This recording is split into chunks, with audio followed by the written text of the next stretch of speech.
In this video, I'm going to show you how to place the thermostat on this Honda Civic. Let's get started. Underneath the front of the vehicle, you'll see that there's a cutout in the splash shield. Inside this cutout, you'll be able to reach the drain plug and unthread it. Have a collection bucket underneath, of course, to catch the fluid. This coolant will start draining at this point. Don't remove this all the way because it'll start shooting straight out the back, but just let it drain. To speed up the draining process, remove the radiator cap by twisting it counterclockwise until it stops and pulling it off. Once it's done draining, close the petcock.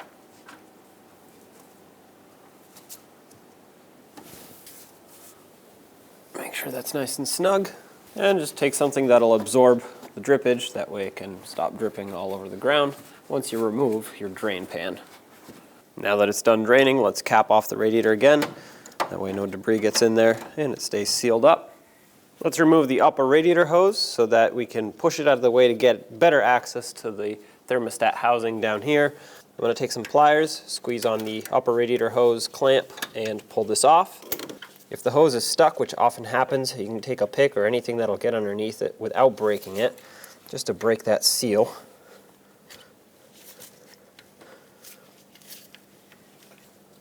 Alright, there we go, pop that off, push it aside. Now we can get much better access to this thermostat housing. I'm going to remove this 10mm bolt first, which is one of the two holding on this bracket. This down here is going to be that second one.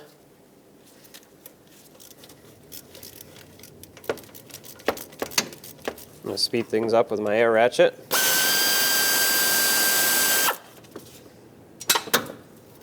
Fell on the floor, that's all right. Okay, so with that aside, we can see the two bolts holding on the thermostat housing. Both of these are 10mm in size. I'm going to break them free and then remove them the rest of the way.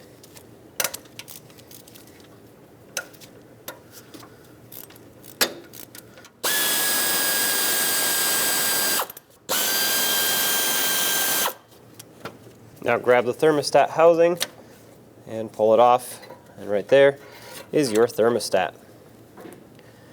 Sometimes these get a little stuck, so I'm going to take something to pry it with. I'm just going to grab the pliers that I had earlier. There will be coolant behind it. There we go. There's your thermostat.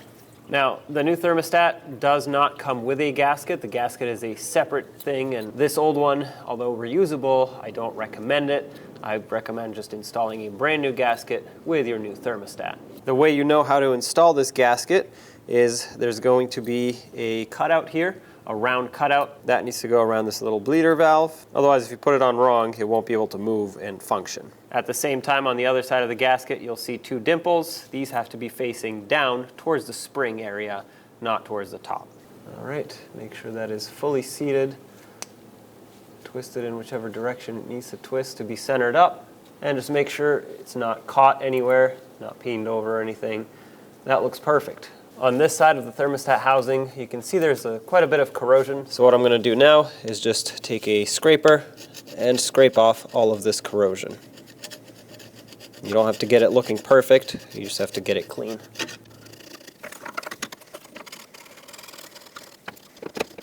Wipe off any debris that was caused by cleaning. If you don't have a scraper, you can also use a razor blade. That is going to be perfectly fine for this. The razor blade will clean off the corrosion without damaging the aluminum. Take the new thermostat, make sure you install it with this valve facing upwards. This is so that air can bleed out of the system easier. I'm going to have to hold it because it won't really stay. And put this part of the thermostat housing on. There we go, start the two bolts. If you had a leak here and these are very corroded, replace them because they're small and they will become weak.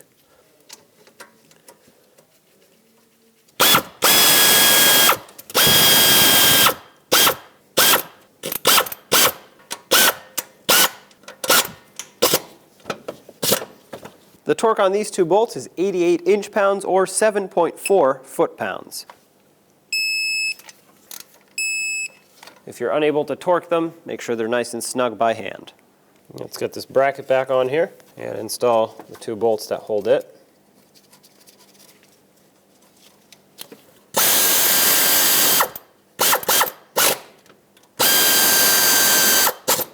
7.2 foot-pounds is the torque for these, and that converts to 87 inch-pounds.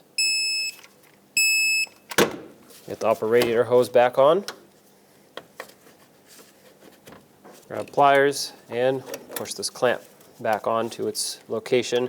I like to line these up with exactly where it came from before so that it gives it the best chance of sealing up, since the hoses are kind of molded to where the clamp was. Also, if it feels weak, replace it because you will have a leak here. Now let's fill up the cooling system, remove the radiator cap. I have the special funnel that I'm going to install here. This will help me bleed the system and of course fill it without spilling. It has an adapter that goes on the radiator and the funnel goes right into it. This will help me bleed the system a lot easier because this will now be the highest point in the cooling system, and the air will naturally want to rise into the funnel and exit obviously up top instead of getting trapped in the system. Now I'm going to add the appropriate type of coolant until the funnel is about a quarter of the way full. Then I'm going to start the vehicle, let it run, let that water pump circulate the coolant through, and then once it's done bubbling, I know that the thermostat has opened and everything is full of coolant. Okay, it stopped bubbling. I'm going to fill the funnel just a little bit more, and at this point I'm going to start the engine. Like I said, let it run and warm up. Once you're in the vehicle, start the engine.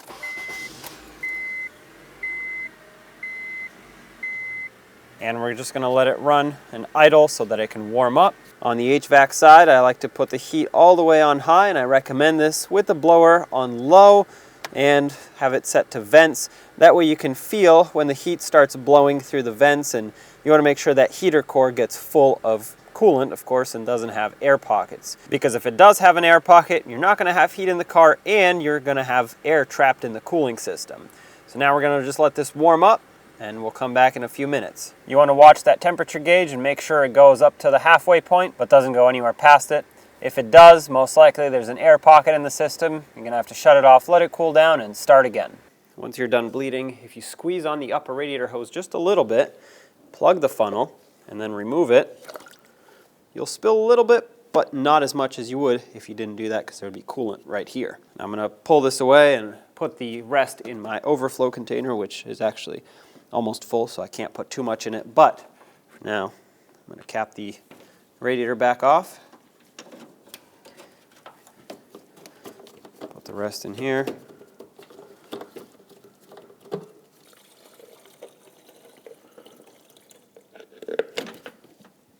Perfect, right up to the max line, which you can see on the side of it.